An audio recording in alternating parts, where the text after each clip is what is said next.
Missed an episode of your favorite podcast? Choose from over a decade of content in our archives, not just the latest episode. All free at GCNlive.com. This is your call to action. Get prepared, America. Economy, survival, energy, disasters. This is USAPrepares.com. Informative radio, educational radio. Interact now by emailing instructor@usaprepares.com or text at 434-390-7953. Class, please take your seats. Now, your instructor, Vincent Finelli. Everyone all set, cocked, locked. There we go. Your dial is set correctly to USA Prepares.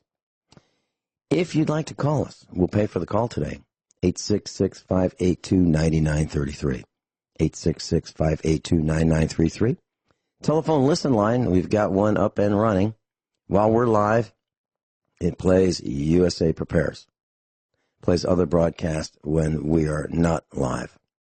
That telephone number is 712-770-9418. 712-770-9418, provided by Global Star.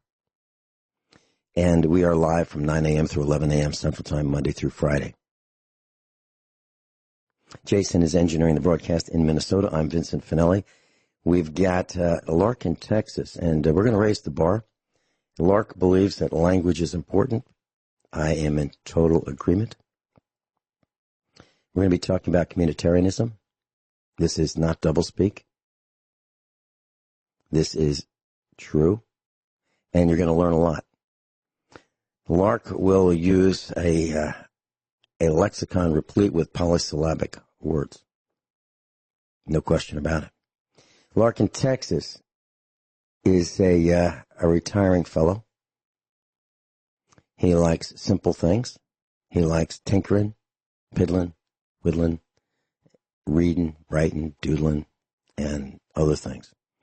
He says he has no money, no friends, or family that would claim him. He has 2 smart dogs and 1 tough woman whom rely on him to feed and fetch and amuse them. Mostly they leave him to his own devices. He has strong opinions. He has unfathomable ideas. And he says that he has no friends, and that's a stretch. That's a stretch. I know 3 friends personally, actually more than 3. And that would be Steve Elkins, John Statmiller, Rick Miller, a whole bunch of USA Prepares instructors, and me. So, but he loves conversation. He is articulate, and he is a dear friend of mine. Welcome, Lark. Well, thank you. Good morning. How are you? I'm well. Did I say anything that wasn't true? I don't think so. Mm-hmm. I'm pretty much a dull fellow, you know. But... Okay. Let me change that perception.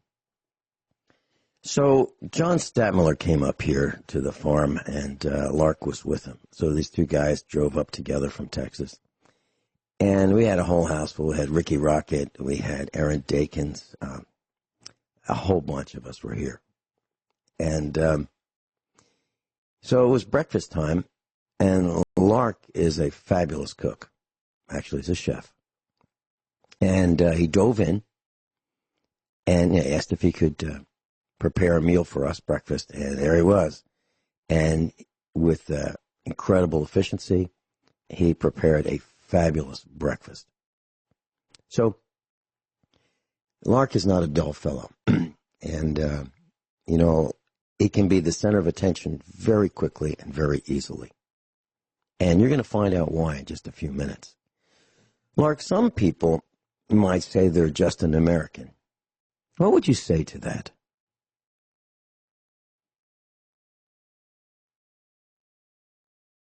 Lark, did I lose you? No, repeat your question, Vinny, if you don't mind. Some people might say they're just an American. What would you say to that? I would say that describes myself. I'm just an American. I don't personally like labels.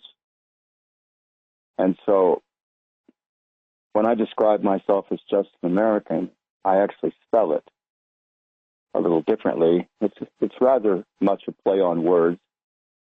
I spell it JUSTANUMERICAN.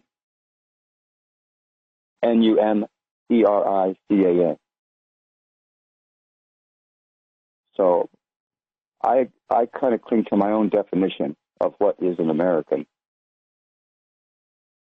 And it sounds to me like that play on words has something to do with being a number. Is that correct? It could be. You know, that root word, Latin, JUS, has something to do with justice. And indeed, numeric could have something to do with a number, because this is the system that we're a part of today. We are all really just, we're just numbers. By the system, we're numbers. But if you look at us closely, right, we're individuals. So the system thinks of us as a number, and we can absolutely, positively prove it. For example, I have a permit that allows me to drive throughout the United States somewhat freely, somewhat freely, unless I draw the attention of the other team and they want to, have some fun. Stop me, pull me over, take a look in my car and, remove parts and, seats and things like that, which have been done. So I have a number that they refer to, and it's on this little card that says driver's license. So I'm a number to those people, and I'm a number to the government in another way. They've given me a Social Security number, which I really had no say in. They just told my parents, you will do this, and my parents said, yep, okay. Just like all the other parents did, and so I have another number. So I have multiple numbers. And then the credit card companies, they don't like those numbers. Well, I sort of like them, but not completely, and they've given me different numbers. And then telephone companies give me another number. And then the state tells me I live in another number, on a specific street number, or road number, or highway number. So I'm just an American also. And I've got lots of numbers. And my cars have numbers and letters. These little metal tags that say what those numbers and letters are. So, yeah, we are just Numericans. You're absolutely right. Any further comments on that? Yes. There are two words that I think are rather interesting. Let's say three words. The first is this word socioeconomics. Socioeconomics is a portmanteau that is said to have been coined by Mikhail Gorbachev and Amitai Etzioni, who's the founder of the Communitarian Network here in the States. And the other two words are enculturation and acculturation. Now, enculturation, spelled E-N, culturation, is what happens when your mother teaches you to use a fork at the dinner table when you're a child. And acculturation is when you are being socialized or acculturated by outside agencies, outside of your own experience, your own conditioning, your own socialization. And we can liken these things, the definitions of these two words and how they interplay in our lives, as really about a conqueror and the conquered, the governors and the governed.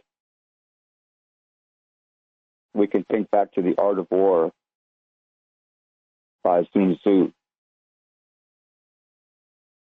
And this is the reality of the world we live in today. We are we're experiencing death by 1,000 cuts because we're behind enemy lines. And we're surrounded by zombies and criminals who've jumped onto the communitarian bandwagon.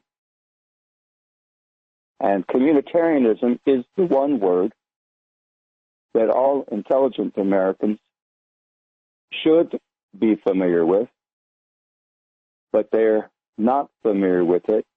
They're not talking about it. And there's your evidence right there. We are being acculturated, vanquished, conquered by outside agencies, alien forces. And this happens on a daily basis. So, Walt Kelly was a former Disney animator and the syndicator of a popular cartoon during World War II. It was called Pogo. Pogo is a doughboy in a trench, and he's peering up above his trench or his foxhole, and inscribed below the cartoon is the caption, "We have met the enemy, and he is us." However, today we can say, because we have a new word in the dictionary, many new words, we have met the frenemy, and he is us.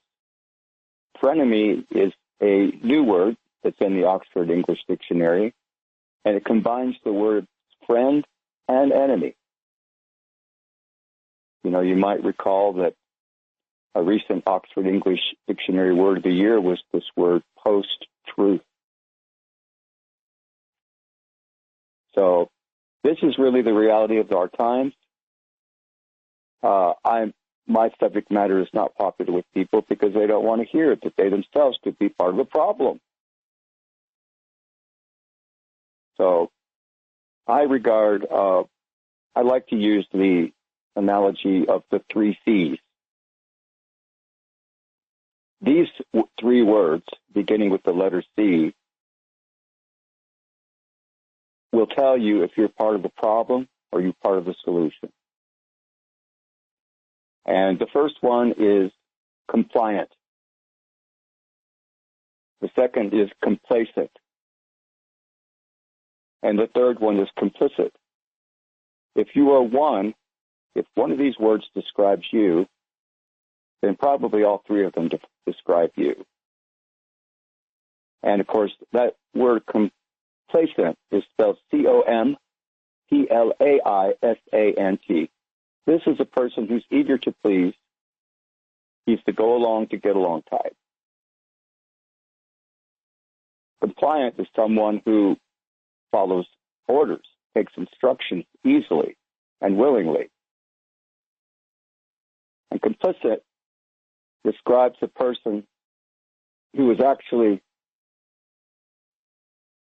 an aider and abetter of organized crime, whether they realize it or not.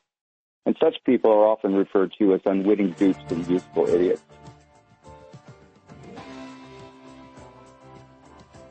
Lark, we're going into a break. In our class, we're talking about communitarianism. And I'll tell you what happened to me with respect to the word compliant when we come back. You might find it interesting. I even got a letter about it. Lark in Texas, and I will be right back. Lark in Texas is with us, class. Lark in Texas, not Lark from Texas. They're 2 different meanings. So I had a medical doctor, and I was being treated for a serious problem several years ago. And I got a letter in the mail that said I was being fired as a patient for non-compliance. Non-compliance.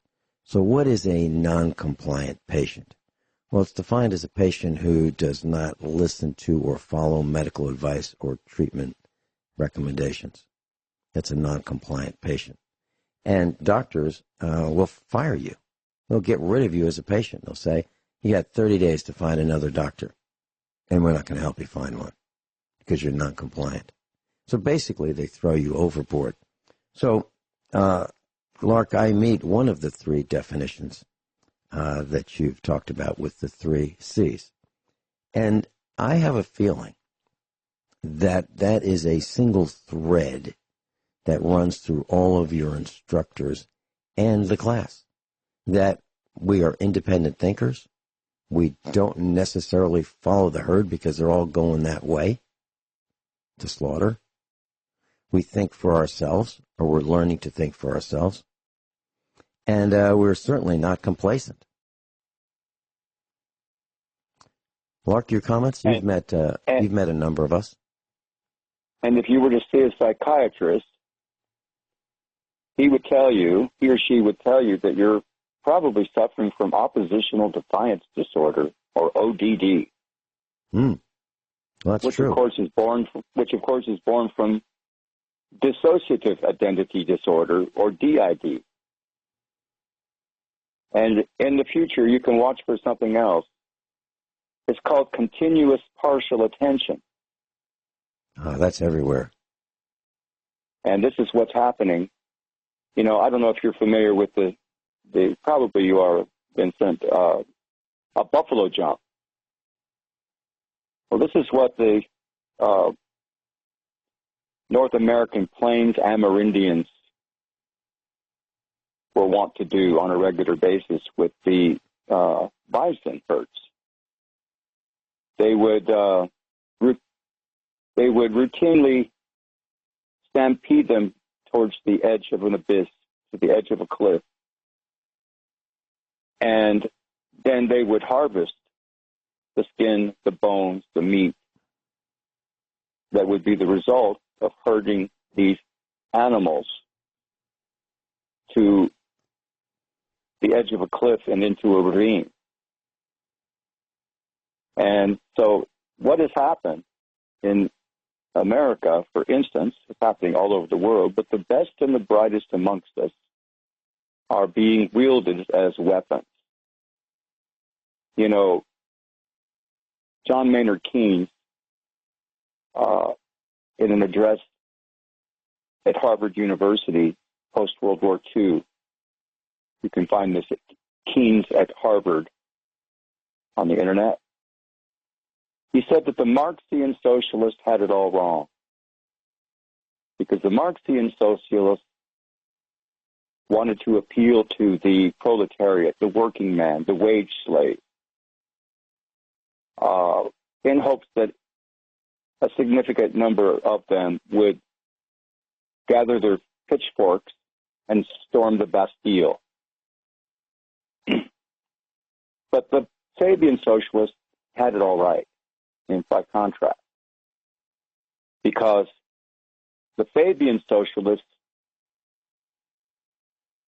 wished to appeal to the success-driven, the careerist, the credentialist, the opportunist, the most beautiful amongst us, the most talented amongst us, the thought leaders, the type of people who are trotted out as exemplars of what it means to be successful and have a wonderful life, because they have so many attributes, accoutrements, that the rest of us, or the most of us, just don't have. We're not quite as beautiful. We're not as smart. We're not as talented. And we're not trust fund babies. Those are the people that are leading the communitarian charge today in America. Trust fund babies. We're talking about, Prince Charles maybe, Harry, people like that. We'll be right back.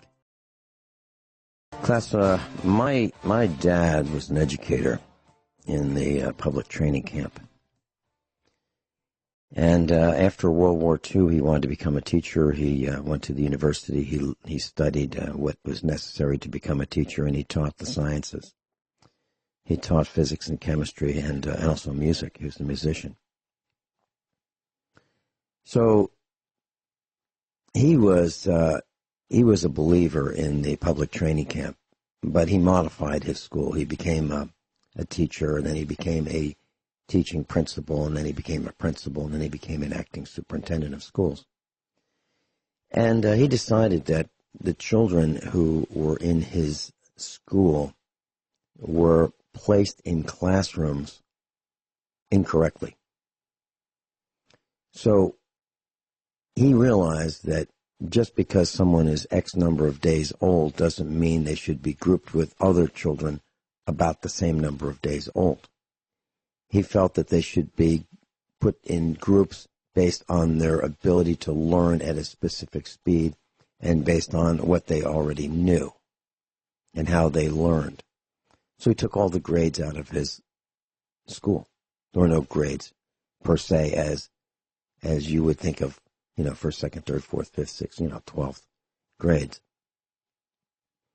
And there was a television special that was done about that because it was revolutionary. But I don't know if it was revolutionary because before that we had one-room schoolhouses. And everybody was in the same room, from young to 12th grade, for example. But that's what he did. And so my upbringing was that the public training camp was a good thing. And it was back in the 1950s. And it changed. And when our children, my parents lived next to us, so we had like a family compound. Their house was 700 feet from ours. And so our children got a chance to spend a lot of time with their grandparents when they were growing up and they were young. And our children went to the public training camp until the oldest completed the 6th grade, and that was it. Our middle child completed the 4th grade, and that was it. And our youngest child never went to school, the public training camp. And when we took our children out of the public training camp, the principal, who I knew pretty darn well, spent a lot of time with him, said, "Vincent, how are your children," but he didn't call them that, he called them kids, "how are your kids going to socialize?" And that was a word that Lark in Texas used earlier in this broadcast. How are they going to socialize? And I said to him, why? Why would I want our children to socialize with young thugs? So, how are they going to get along in society? Well, that's not a problem. Everything will be a lesson. We will go to the supermarket together. We will talk about cost per ounce. We'll talk about reading the labels. We'll talk about what those words mean in the ingredients, the chemicals like BHA, BHT, other carcinogens. We'll talk about what that means.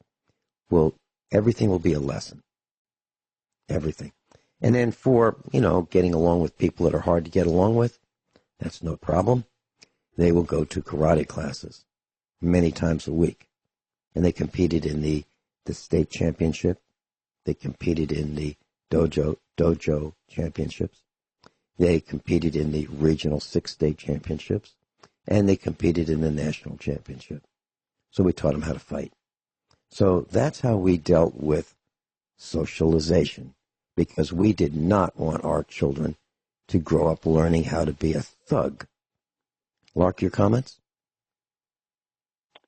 I had somewhat of a similar experience. I remember in the 5th grade, I was living in Japan. I was a military dependent. My dad was U.S. Air Force. And the teacher pulled a couple of us out of the class because it was thought that we should be taking more advanced classes. Both of us were straight A students at the time. My friend was black. I'm white. And so we participated outside of the classroom in advanced testing. And both of us were testing at college level. He was stronger in certain areas. I was stronger in others. Mostly he was tilted towards math and science. And I was tilted more towards the language arts. But then the family, my dad was stationed back to the States, and we wound up in Bossier City, Louisiana in 1966.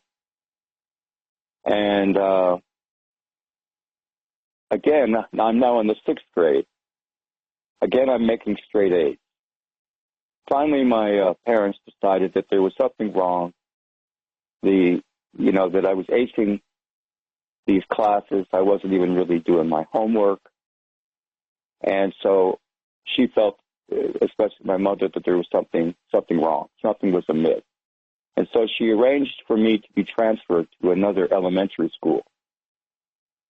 And this elementary school teacher, whose classroom I was assigned, her name was Jessie Jones. Tall, handsome woman, nearing retirement, clearly intelligent. And I'd never experienced a teacher like her. Whereas my previous teacher regarded me as almost her classroom pet, which is something that I didn't feel good about because the other students don't particularly like the teacher's pet, and I didn't really want to be the teacher's pet. But I was always gregarious, and I was fun-loving, and I was pretty well-rounded. I loved sports and the usual things. I was taking an interest in girls. But anyway, as it turned out, I quickly discovered that this teacher and her curriculum were somewhat, and in some cases, far ahead of where the curriculum had taken me and my classmates at another school. She was also religious. She used to almost dance up and down the aisles between the desks. And she would sing things like, "Oh, God, help me get out of the gutter, get out of the gutter." And I was shocked by this because I wasn't allowed to go to church at the time. My parents wanted me to make that choice on my own when I was old enough to make it. And it did happen later when I was around 15 years old. But in 1966, Louisiana, I remember that we were urged to participate in the National Spelling Bee. And so myself and a 5th grader of that same elementary school were the finalists. And there was going to be a spell-off. This was a contest between myself and this other student in the 5th grade at the principal's office. So I show up at the principal's office for the spelling bee, and the first thing I noticed is that both of them are wearing these funny little hats. And I didn't say anything. I was taught to be polite and respectful of my elders, especially at all times. And I later learned that those hats were kippahs. And so apparently it was a Jewish holiday. Both the principal and the 5th grade student apparently were Jewish. Now, I didn't know this at the time, but something was up in my mind. I didn't know what. Anyway, we had this the contest. It was typically run like a spelling bee, and both of us correctly answered a few words, and then a word was assigned to me that I spelled in my mind the only way I'd ever seen it written. And it was a British spelling. The principal said that I was incorrect. My competitor then proceeded to answer the next word assigned to him correctly, which meant the 5th grader was now the champion of the school and would be participating on a district level to advance in the National Spelling Bee, and I was the loser. At the time, I asked, was there anything in the rules about the differences between British spellings of words and American spellings of words? And he said, well, not exactly, but I have the last word. according to the rules.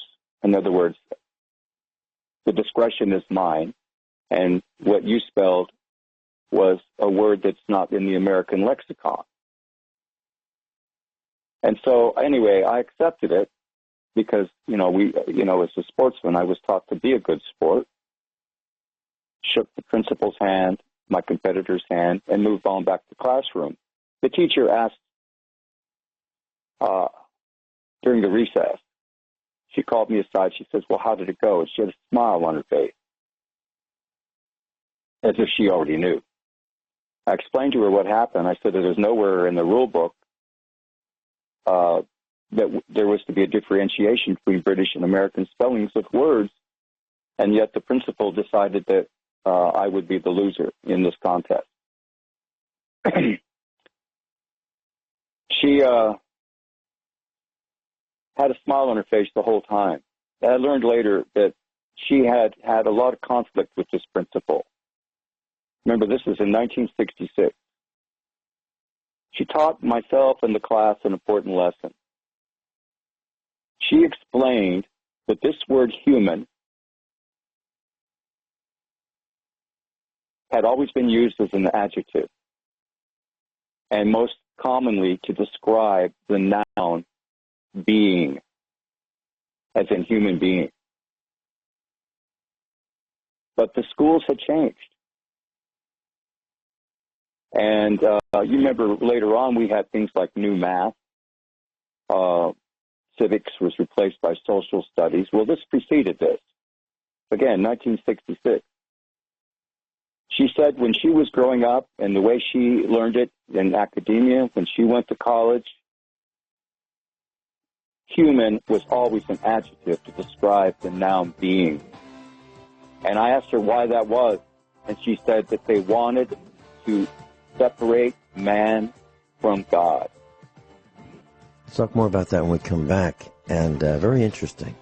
And I remember being in class using the word human being. Lark in Texas is with us. And I remember the new math, Lark. Back around third or fourth grade, they pulled the rug out from under us and they said, okay, we're going to learn a new way of doing this. This is called the new math. And it was cumbersome. It was complicated. It was hard to learn. It was miserable. And it's been miserable ever since. It was a failed experiment, at least in my opinion. And I was taught another way I had a wonderful seventh grade teacher. And his name was Dawson. And he taught us the Austrian method of subtraction. And I'll just tell you what it is, class. It's really simple. If you notice that young people don't seem to know how to make change anymore. So let's say you buy something for $87 and you happen to have a $100 bill, for example.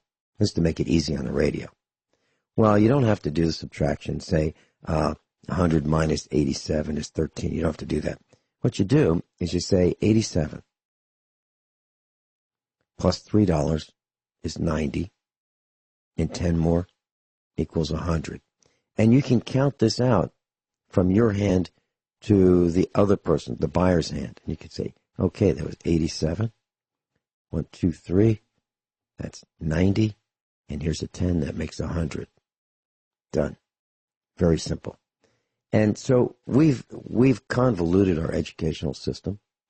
We have taken out the lexicon of words that are more descriptive. Children are using emojis.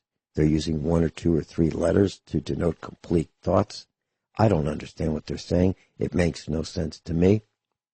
And I tell them, if you can't explain it, I can't help you. Lark, your thoughts?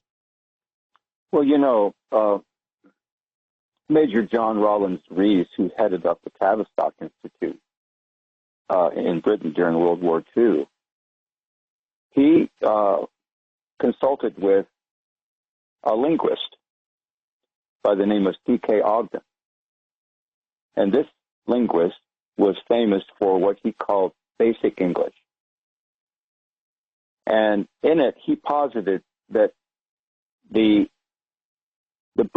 British people, through their language, could take over the world more efficiently if they could reduce the language to some 850 words. And 200 would be nouns, and the rest would be other words. The only other words which would be permitted in such a schema would be the names of persons, places, and things, or proper names, proper nouns. Well, since that time, I remember in the 70s, Rune Arledge of ABC Sports was promoted as president of the news division, and this caused quite a scandal. And within 2 weeks, he gave a press conference in which he said that he would be employing what was now euphemistically known as basic. And this is what happened. They've dumbed down the language deliberately. This is all part of the plan to what we know today is true, that the language of commerce worldwide is largely English. And I see it more and more as you just described. In the social media online, you mentioned emojis. People don't use punctuation. They don't bother with capitalization. All this seems rather superfluous. A lot of people may not know this, but George Soros' father was an advocate for Esperanto. Esperanto was called a universal language. And people who study language today consider that the problems with mankind began at the Tower of Babel. And with the dispersion of the tribes and the clans, with the diaspora, as it sometimes is known, the language splintered in 1,000 and 1,000,000 different directions.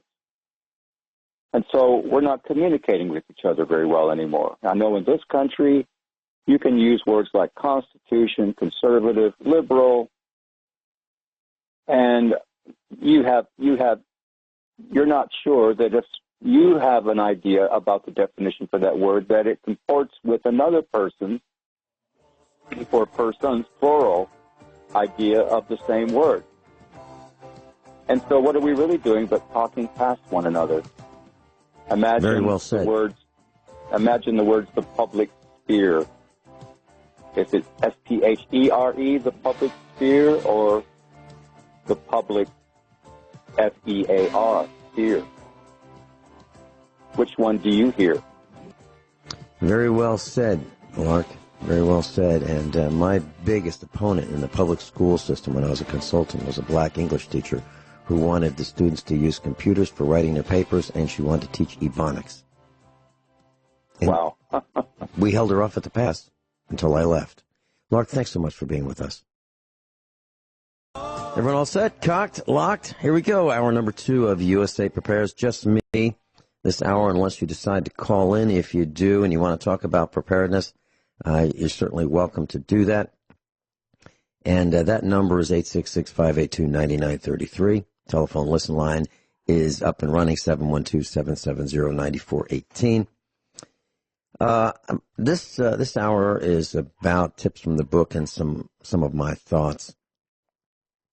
So the coronavirus, I absolutely positively believe it's real. I don't know if it's man-made and it got out. Somebody broke the jar.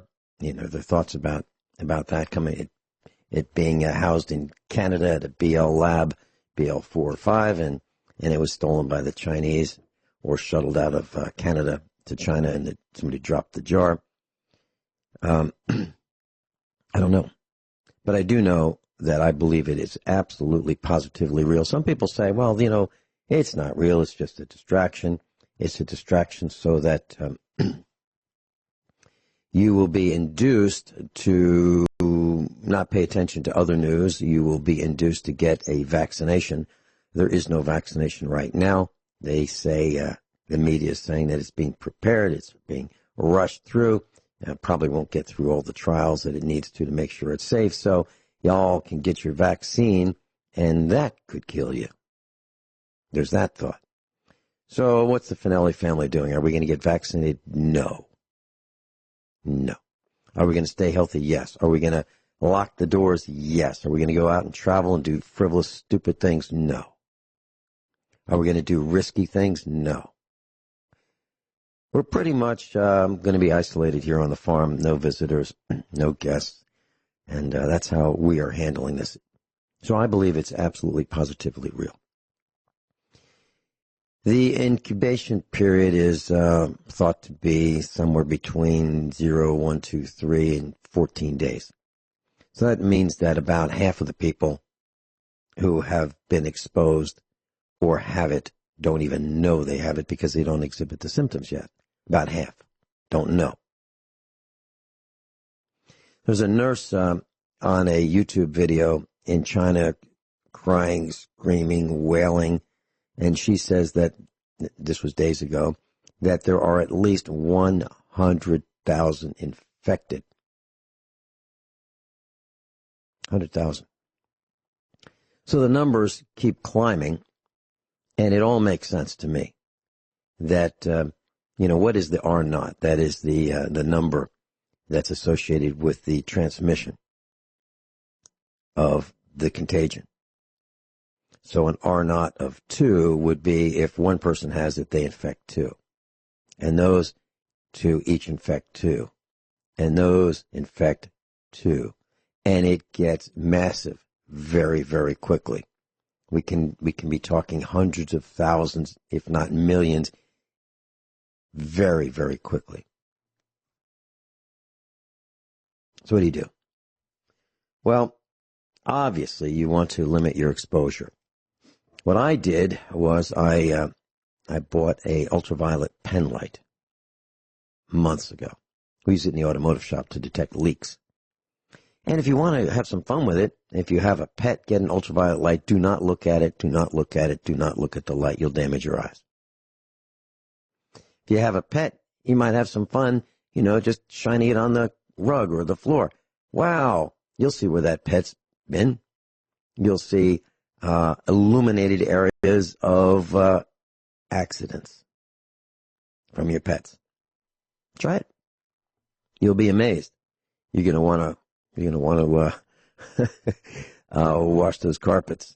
Get a carpet cleaner and clean your carpets. How do we clean carpets? Well, I'll tell you. We don't have any wall to wall here at the house, at the farmhouse. Our rugs are old. They're oriental. You can buy an oriental rug, or you can buy wall to wall. If you buy wall to wall, it wears out. If you buy an oriental, it hardly ever wears out. So orientals, we have some that are, 60, 70, 80, 120 years old here at the farmhouse. So how do we clean them? It's really simple. You get the spill right away, and you need a wet and dry shop vac. And so what we do is immediately upon, if we have a little puppy and he has an accident, we immediately take the equivalent of a soda bottle. Let's say it's a 2-liter soda bottle or a 1-liter soda bottle. Add a few drops of dishwashing liquid, like Palmolive, for example. Put a couple drops in there, add some water, shake it up. Then we pour it right on the spill or the accident. And we vacuum it with the wet and dry shop vac. And then we pour some more water on it, and we do it several times. And the idea is you want the water to be pulled through the spill so that whatever has spilled or the urine or whatever it might be gets vacuumed up. Then we vacuum it dry. And then what do? Well, immediately upon finishing with that little job, you take that vacuum outside and you wash out with a garden hose the vacuum, the inside, the hose, and you let it drip dry so that the whatever is in the hose drips out and doesn't start generating mold. And that's what we do. Then we leave the vacuum in the sun so that it will drip dry. But you don't want to get the motor wet. So that's how we handle spills, and wet and dry shop vac is a great way to go. And it doesn't have to be a big one. So as you hear more and more about the coronavirus, you're going to want to get some things. And you might want to get them now before more people go out saying, you know what, we need to get some supplies because this could be bad and we might be shut in for a while. We are expecting to be shut in for a while, the Finelli family. So we don't want to go out. And we're okay here. We have what we need. By the way, don't come and ask us for help because we can't help you. We can hardly help ourselves. So you need to get the knowledge. You need to learn how to do things. You need to have the supplies. Wash your hands. Don't touch your face. Don't associate with people who exhibit risky behavior. You know, our son came home and we said, who cut your hair? And he said, this new gal. I said, new gal? Okay, looks good. Another time he came home and he said, the gal wasn't there and this guy cut his hair. And I said, well, it's not straight. And he said, yeah, well, and then he said that the guy hit on him. Meaning the guy was asking him to go to dinner with him. The guy who cut his hair was a homo. I said, don't feed the homos. Don't feed the homos. Don't go out and expose yourself to risky behavior. If the gal who normally cuts your hair isn't there, leave. Don't associate with people with blue hair, green hair, purple hair, me firsters. They exhibit risky behavior. Tattoos. You can't tell me. No one can tell me, convince me that someone with tattoos does not exhibit risky behavior. It's impossible. They'll never convince me. You can't tell me that someone who has green hair is not involved in risky behavior. You can't tell me that because it's stupid. Dyeing your hair to a ridiculous color to say, look at me, I'm a moron. That is risky behavior. You might want to consider thinking about what is happening in Wuhan. The entire city is locked down. If you're there, you're not getting out. No trains, no airplanes, no buses. Would you want to put yourself in a location where you could be locked in that location? Oh, it happened in World War II in Germany, didn't it? People got locked into the ghetto. And then they got on trains. And then they were executed. Do you want to be in a position where you can be forced to do something that you don't want to do? Do you want to be trapped? Well, if you don't want to be trapped, don't get on a bus. If you don't want to be trapped, don't get on a plane. If you don't want to be trapped, don't get on a cruise ship. When these young gals were shuttled off to Epstein's Island, they were trapped. They couldn't get off the island. They allowed it to happen. They allowed themselves to be trapped. Don't go into a place where you can't get out of. When I used to go to restaurants, I would sit where I could see the door. And I'd also want to know, what's the other exit? How else am I going to get out of here? And I wouldn't sit in a place where some moron could be driving his or her car or truck through the front wall or windows of the restaurant. Does it ever happen? Oh, can't happen. No one's going to drive from their parking space right through the glass front window. No. It happens. It absolutely happens. Sometimes drivers get into the car and they want to back out of that parking space that is facing the window of a restaurant, like at a mall or a strip mall. And they put the car in reverse and step on the gas, the car goes through the front window. Why? because it wasn't in reverse. It was in drive. And people drive with high heels. That's ridiculous. You'll never see a video of Emerson Fittipaldi or Mario Andretti driving with high heels. Never. You'll never see him driving with flip-flops. Never. And you'd never see me behind the wheel of a race car when I used to race with anything other than tight-fitting laced shoes. Never. Never. People are careless.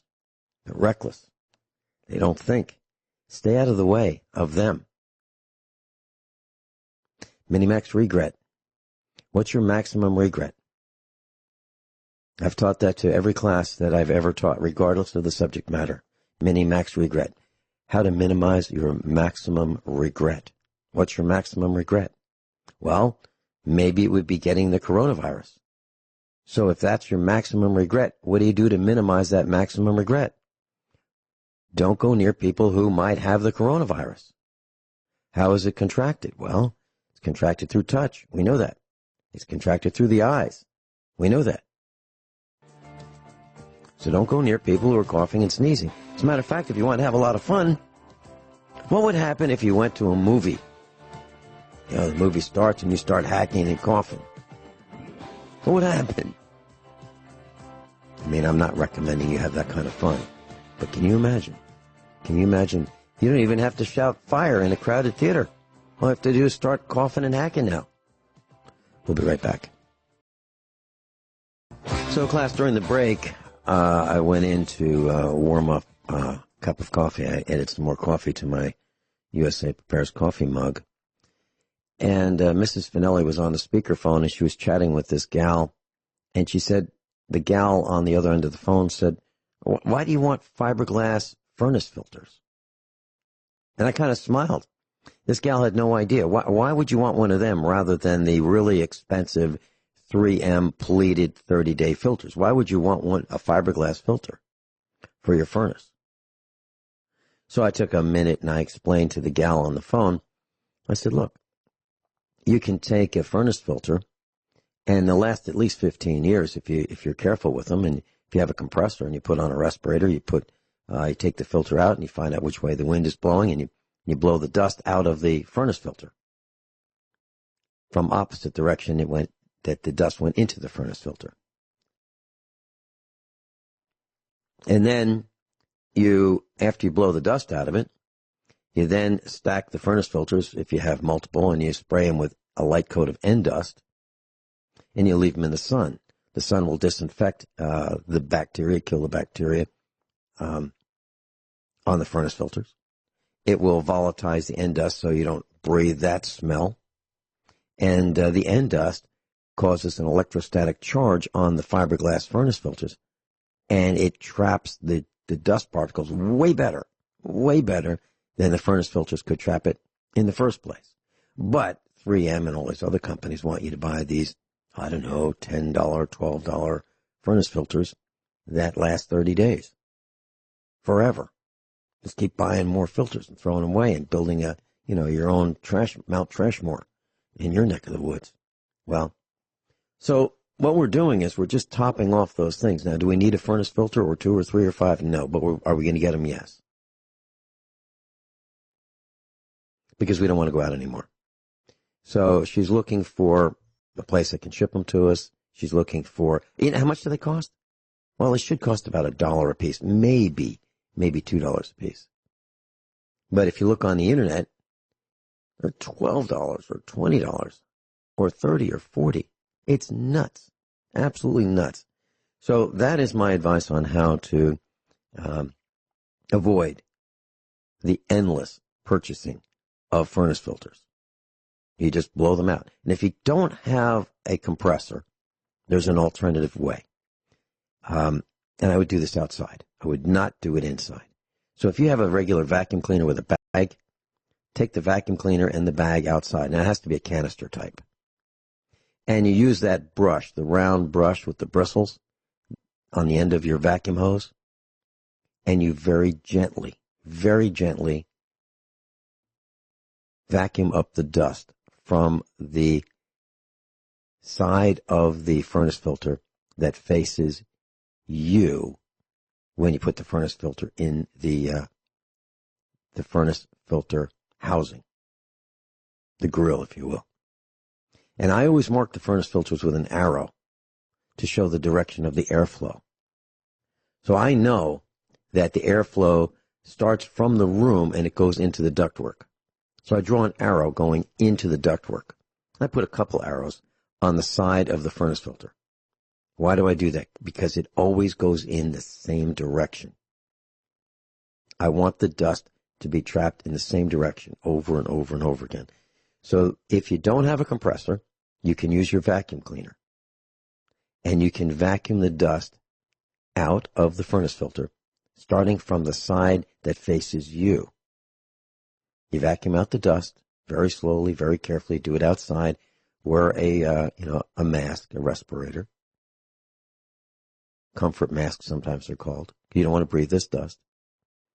And then after you get it all vacuumed out, then if you have a couple of them, or even if you have one, you just spray it lightly with end dust, completely, the entire surface of the fiberglass. And it will trap dust like you've never seen before. So that's another thing that we do. So how long do these furnace filters last? I don't know, because ours are still going strong after 15 years. But I have a feeling that they don't want us to buy these fiberglass ones anymore because they're inexpensive. They want us to buy the really expensive ones, and I won't do it.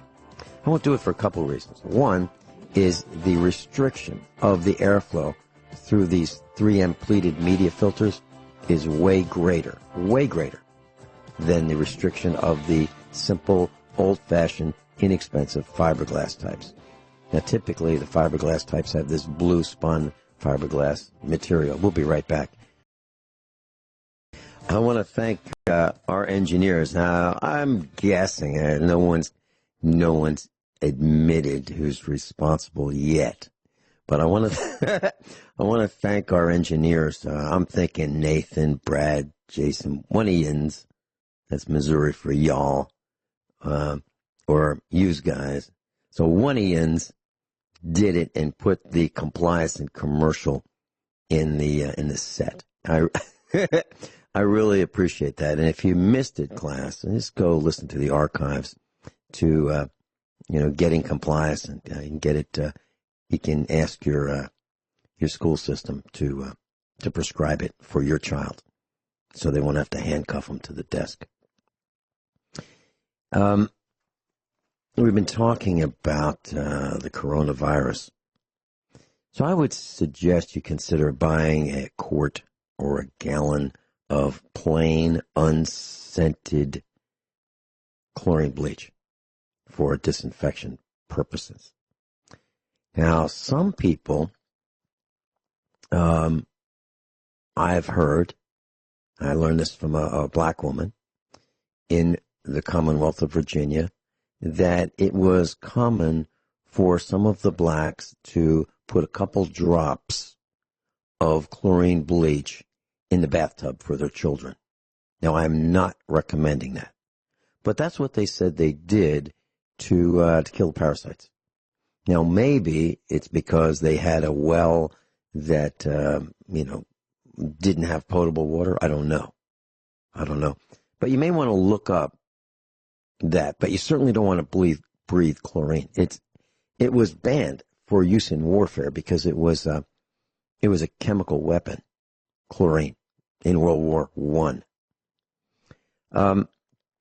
So I suggest you consider getting some chlorine bleach unscented for disinfection purposes. You may want to put a drop mixed with some water and use that to wipe off your counter. You should wear gloves, rubber gloves or latex gloves when you do that. You don't want to breathe it. You want to open the windows because the chlorine will volatilize, and it's a killer, but it'll kill everything. So, if you want to know what'll kill the coronavirus, chlorine. Chlorine will kill any living thing on the planet. Anything. Bacteria, viruses, people, animals, any living thing, it'll kill. So you have to use it very carefully. Learn how to use it. Do your own research. Don't believe a single thing I say on any of our broadcasts. Do your own research and make up your own mind. But you may want to have some, if you have a well, you may want to shock the well, learn how to do that. There's plenty of videos on YouTube on how to do it. We just use about a quart and pour it down the well. Add some fresh, clean drinking water. We have that all prepared ahead of time. And let it set in the well for half hour or so. Then run it through the pipes to disinfect the pipes and shut off all the faucets after we've smelled chlorine coming out of every faucet, every shower head, the toilets, okay? And let it set there, and then that will disinfect the pipes, and then flush out the pipes until you don't smell chlorine anymore. That's how you do it. If you overdo it, I know a guy who was told by the government corporation in the corrupt state of Missouri, 3 gallons. He couldn't get rid of that chlorine from his well for weeks. I can't imagine how many tens of thousands of gallons it took to flush out his well because he believed those morons. Hydrogen peroxide. You might want to get some. I mentioned it. We had our family meeting last night, coronavirus family meeting, and it took hours around the kitchen table. I've suggested that you all consider doing the same thing that we do. Have a family meeting. Now, what would that mean? That means you would sit around the kitchen table, and if you want to have a cup of coffee or you want to have a beverage, of course it wouldn't be soda, would it? Maybe some tea, green tea. All the members of the family. All the members of the family sit around the table, and you say, so here's what we're going to do. We're going to talk about, what does this mean? What does the coronavirus mean to us? What do you think what do you think the risks are? What do you think the ways that we could contract it? How would that happen? And what do we need to do to protect each other from each other? What do we do? So have that meeting. And one of the things I said was hydrogen peroxide. And one of our boys said, I got it. I said, okay. How much you get? He said, 4. I said, okay, well, that's your 4 plus the 4 I bought. That's good. We're good for a while. So we're all thinking the same way here at our family. We talked about all the things that we think that we are going to need, and we put them on a list, and we prioritize the list, because money's not free, at least not to our family. Some families, I think, they print it. But for us, we're not part of the government corporation, so we don't get free money. We have to earn it, and it's hard. So we prioritize what we're going to buy and what we need and the order and how we are going to limit our exposure. I suggest you do the same thing.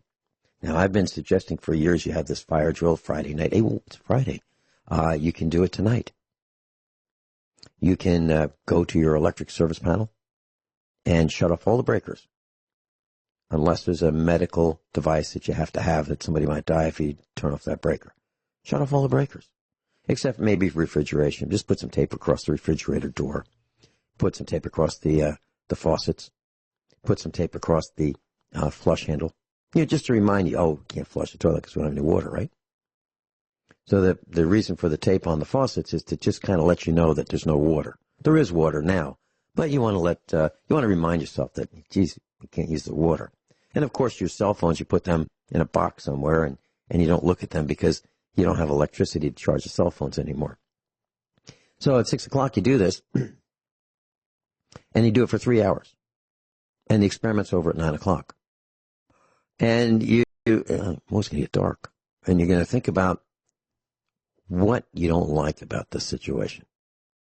No Netflix, no television, no background noise. Just you and your family. And you want to eat. No problem. Except your gas stove doesn't work. Your electric stove doesn't work. The garbage disposal doesn't work because there's no electricity, right? So how are you going to start your gas stove when it has electronic ignition? They all have electronic ignition today. How's that going to work? Do you have matches? Why not? Where do you store your matches? You're probably going to want to buy some matches if you don't have them. And you're going to look for those candles wherever they are, and you're going to look for that flashlight with the dead batteries, wherever it is. That's what's going to happen. So you write down, everybody writes down what they don't like. And then when you turn the lights back on at 9 o'clock, you say, wow, okay, so now we can flush the toilet. Praise the Lord. And you're going to think about, geez, we didn't have any water. For 3 whole hours, no water.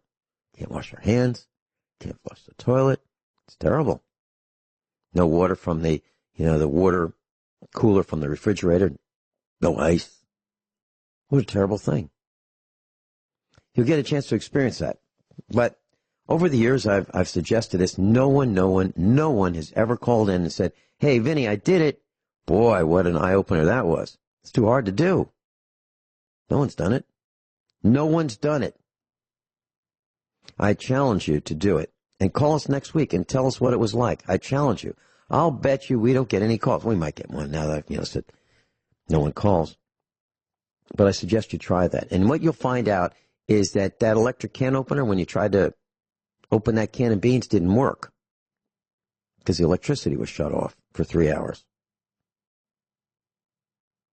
You're going to have a real tough time cooking. Now, some people are really smart, and they have a grill, outside. They go in the backyard and take a pot, put it on the grill, if it doesn't have a handle that'll burn, or cast iron, and maybe they can cook some beans. Other people say, well, I guess we'll just eat these cold, if they can figure out how to open the can. Now, millennials don't know how to use a mechanical can opener, right? Do you have a mechanical can opener? If you don't, the brand to buy is Swing A Way. Swing, the letter A, and Way, W-A-Y. They're the best. They're not like these cheap Chi-Com can openers. They'll last a really long time. And if you buy one, you take care of it, you might have to put a drop of oil on the shaft that you turn, make it smoother over time. That could be vegetable oil or olive oil, if you'd like. It'll last a real long time. I'm thinking a couple decades. You might want to get one. We have them, and we've had them for a couple decades. Do you have a knife? How many of you have a knife on you right now? Right now. Not soon, right now. Rule number 9. You will always have a knife. When our children were going to the public training camp, actually our youngest, he decided he wanted to try being a freshman at the public training camp, high school. That was the first time he ever went to a public training camp. Didn't go to elementary school. Started out he started out at 9th grade in the public training camp. And I told him that you will have a knife. He said, Dad, they don't let you have knives. I said, okay, that's their rules. My rule is you will have a knife in your pocket. Now, you don't flash it. You don't show anybody. You don't tell anybody. You don't say, look what I've got. But you will have a knife. So what kind of knife? I've got one right here. I keep it in my pocket, in my blue jeans. My uniform is blue jeans. So what kind of a knife? Well, the kind I like is made by a company called Gerber, G-E-R-B-E-R. They make one called a Paraframe, P-A-R-A-F-R-A-M-E. They're all over eBay. Now, I'm looking at 2 of them. There's a lot of 2. One of them has a regular non-serrated blade, and the other has a serrated blade. I like the one with the serrated blade. So these 2 knives you can buy for $9.99 and about $6 shipping. So you can get them for about $7, $8 a piece, delivered and shipped to you. Now, they're going to be used, so make sure you look at the blades. And I think you'll be really happy with a lock blade knife. And I would not buy anything that's not a lock blade. You might have to stab somebody. I didn't say that, did I? No, I didn't mean that. You might have to cut something, like a seatbelt. Okay? I have a Gerber Paraframe in my hands right now. The blade is about 3 1/4 inches long. Depends on how you measure. Some might say 3 1/2, some might say 3, some might say 3 1/4. It's about 3 1/4 inches long. It's serrated. And I keep it with me at all times. One of our instructors and I were at the scene of an accident. We were side by side at a traffic light in the corrupt city of Springfield, Missouri, and it was dark and it was foggy, and boom! A guy crashed into a traffic light concrete piling. The car caught on fire. The airbag exploded. Couldn't see in the car. And the guy was unconscious. Drove right into it. And a whole bunch of other people have driven into this concrete piling as well. Because the morons in Springfield put this concrete piling in the middle of a lane. And then they put a traffic light pole on top of it. And it looks like the lane goes through. But if you try to go through it, you're going to crash into the piling. Well, he did. And we had to cut him out of the car with a serrated pocket knife.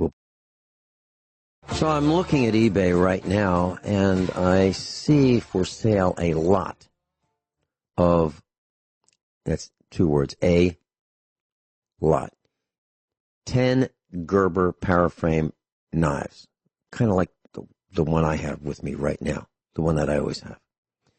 And it's about $20 for all 10 of them with about $8 shipping. So roughly $30, maybe $31 delivered to your door, 10 of them. Now, they say that they have some minor defects that prevent them from being first quality. Well, if you get one brand new, it's going to have minor defects real soon. Okay, so these are already with the defects for $3 each if you buy 10 of them. Do you know 10 people who might want a Gerber Paraframe knife? Well, if you do, that's a great deal. Now, where do these knives come from? Well, I can tell you, they're stolen. They're stolen goods. You'll be buying stolen merchandise. In many cases, when you buy knives like this on eBay. Now, who steals them? Well, the government steals them. So if you fly on an airplane and you have one of these, they'll take it from you. They'll take it. They'll steal it from you. They'll say, you can't have it. That's pointy. You can hurt yourself. You can't have it. So they steal them, and then they sell them by, like, the barrel full. People bid on them, and then they sell them by the each or, small lots on eBay. So a lot of them are stolen. They're stolen from stupid people who aren't smart enough to realize that they shouldn't have a knife with them on an airplane. Well, I mean, I'd like to have a knife on me on an airplane, but I don't fly, so I don't have to worry about that. But I have one on me at all times. And our son had one on him at all times when he was in the public training camp. It's a tool. He wasn't going to threaten somebody in the boys' room and, take out his knife and start slashing. That wasn't the plan. The plan was if he's ever in an accident, somebody runs into the side of him, he's trapped in his truck, and he can't get out because the seatbelt is wedged and the door's wedged and he can't move. What's he going to do? Burn to death? Like that guy that we rescued? We had to bash in the windows of his car and pull him out. But we had to have a knife to cut him out of the seatbelt. That's why you have to have a knife. For a lot of reasons. I wish I could show you what I'm looking at out the studio window at the farm. It's over 100 cows within just a few feet of the window. Our son and Mrs. Finelli just fed the cows. He took a roll of hay, unrolled it, back and forth in front of the house. And there's all these cows just eating hay. I wish I could show you, but I can't because of the faggots who have given me a hard time and caused me to take the website down. But I'd love to post pictures of this and show you, but I can't, and I won't, because of the troll faggots. I despise them. They ruin it for everybody. So that's why you can't see it. And so who do you blame? Blame them. Blame these greedy, individual, nasty people. The people who, they're addicted to this broadcast, or they're being paid. And they just can't help themselves. They have to trash us every single day. We try to teach you things, and they're never happy. Can you imagine being married to something like that? Gosh. I think Robert in Kansas is talking about them. I don't know if they're men or women. I don't know. But boy, they must be miserable. And I think he's got some very valid points. So how do you sharpen these knives? Well, you get a sharpening stone. And on eBay, you can buy one for $5.99 shipped. Now, I recommend that you buy things where you don't pay tax. Avoid paying tax. And you can legally. So if you can avoid paying tax, don't give the government corporation money to beat you up with. Try to avoid doing that. That's what I do. So you can buy an aluminum oxide dual grit knife sharpening block. It's 2 colors of grit, a darker gray and a lighter gray. It's about 6 inches long. It's about an inch and a half thick, and it's about 3 inches, about 2.5 inches wide. How long do they last? I don't know. We've had ours for decades. And when I sharpen a knife, I wet the stone. I wet the stone. Go to YouTube and look up how to sharpen a knife. And, I sharpen all kinds of knives, like carving knives, all the knives that we use in the kitchen. I sharpen them. And I wet the stone, and I sharpen with pulling the blade toward me for one side and then pushing it away on the other side. I try to put like saw teeth, microscopic saw teeth on the blade of the knife so that it cuts very smoothly, so you can just easily cut through a tomato. So if you feel it with your thumb, don't cut yourself, but razor sharp. Now, after you're done sharpening, wash the blade to get that grit and little particles of steel off, because you don't want those particles in your meal. You don't want to have them for lunch or dinner. You don't want them in your tomatoes. So $5.99 will get you a sharpening stone. Use water with it, and then let it air dry where there's plenty of air circulation so it doesn't start growing fuzz. Class, be very, very careful where you go. We'd hate to lose anybody to the coronavirus. Thank you for being with us today.